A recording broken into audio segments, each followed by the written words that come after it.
This is why as a travel content creator versatility means a lot to me. तो मेरा thought process क्या होता है, मैं कैसे शॉट्स लेता हूँ, टॉकिंग टू द कैमरा या फिर बाइक के सिनेमैटिक शॉट्स हो गए।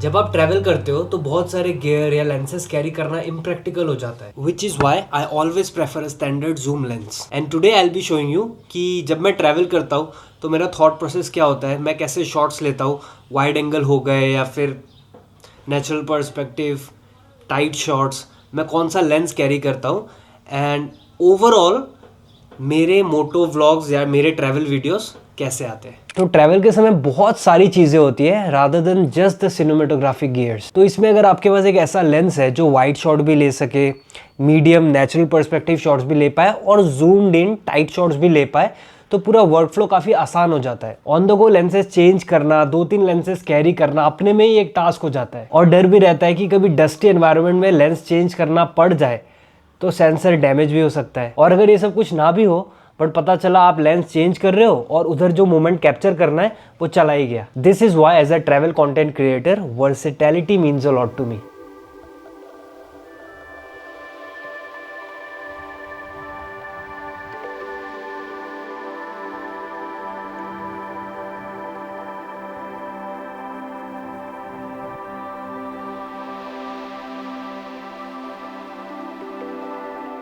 आई have Sony's 28-60 f4 to 5.6 kit lens जो मेरे कैमरा सोनी ZV-1 के साथ आता है।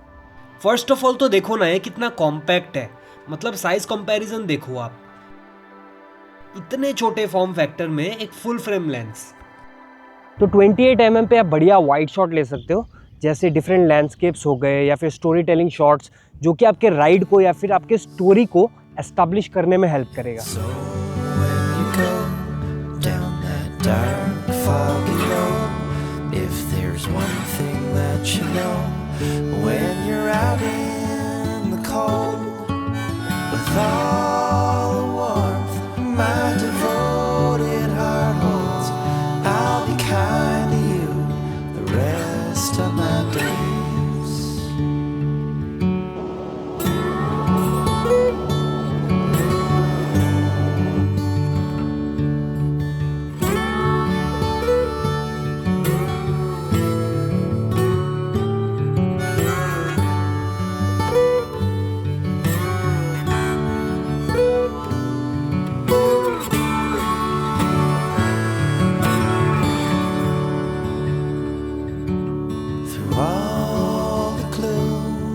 नाउ 35 to 50 पे ना नेचुरल पर्सपेक्टिव शॉट जैसे walking shots, talking to the camera या फिर बाइक के सिनेमैटिक शॉट्स हो गए, जिससे पूरा वीडियो ना और ज़्यादा सिनेमैटिक हो जाता है।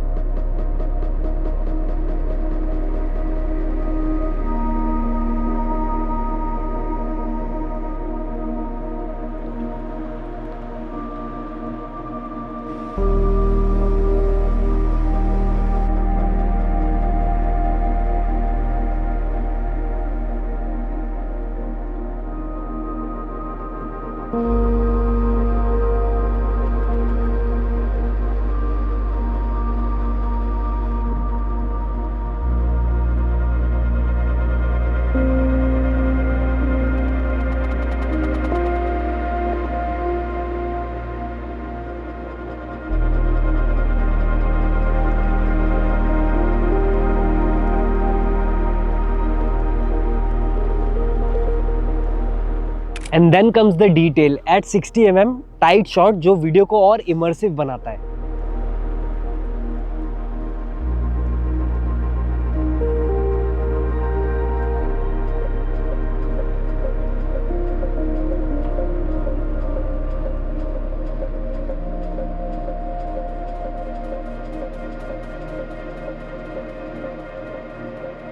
Sometimes the best lens is the one that's simple enough to carry everywhere, which eventually lets you capture more.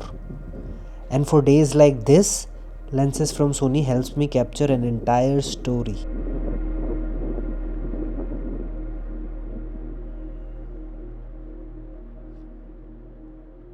तो स्पेसिफिकली मुझे ये किट लेंस क्यों अच्छा लगता है, क्योंकि अभी तक मैंने जो भी पॉइंट्स बताए वो सब है इसमें। लाइट वेट है, कॉम्पैक्ट है, एंड इसका ये power zoom specially with ZV-E1। अब अगर आप ऐसे हो कि आपको और बढ़िया क्वालिटी चाहिए and you are ready to invest, keeping in mind कि लेंस में स्टैंडर्ड जूम हो, लाइट वेट के साथ कॉम्पैक्ट भी हो, देन आई डेफिनेटली रेकमेंड इसके ऊपर सोनी का 24-50 f2.8 G लेंस, जिसमें कांस्टेंट f2.8 अपर्चर है, मतलब बैकग्राउंड सेपरेशन, बैकग्राउंड ब्लर और बढ़िया हो जाएगा, लो लाइट कैपेबिलिटीज और बेटर हो जाएंगी, एंड ऑल्सो ये भी कॉम्पैक्ट है, excellent for travel. Now if you want to go full on invest करके एक अल्टीमेट ऑलराउंडर लेंस लोगे, जो कि हाँ पहले दो ऑप्शन से हल्का भारी होगा, बट 24-70 रेंज मिल जाएगा with constant aperture f2.8, then Sony का G master lens 24-70 Mark II। Basically ये तीनों ही लेंसेज सेम टाइप के हैं, मतलब स्टैंडर्ड जूम लेंसेज,